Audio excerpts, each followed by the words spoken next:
ഒരിക്കലെങ്കിലും സാധുക്കളായ പാപികളായ ഞങ്ങൾക്ക് ആ മുത്തു റസൂലുള്ളാഹി സ്വല്ലല്ലാഹു അലൈഹി വസല്ലമ തങ്ങളുടെ ഹദറത്തിലൊന്ന് പോകണം, ഒന്ന് സലാം പറയണം. ഞങ്ങളുടെ മുത്തായ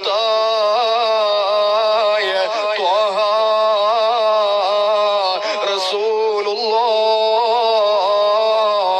അവിടുന്നൊന്ന് സലാം അടക്കണം. ഞങ്ങളുടെ കാതുകൊണ്ട് ഞങ്ങൾക്കത് കേൾക്കണം. എന്നിട്ട് ആ പരിശുദ്ധമായ മദീനയിൽ പിടഞ്ഞൊന്ന് മരിക്കണം. തൗഫീഖ് നൽകണേ അല്ലാഹ്. കണ്ണോട് കണ്ണൊന്ന് കണ്ടിട്ടടയേണം മെഹബൂബേ മിഴണ്ട്.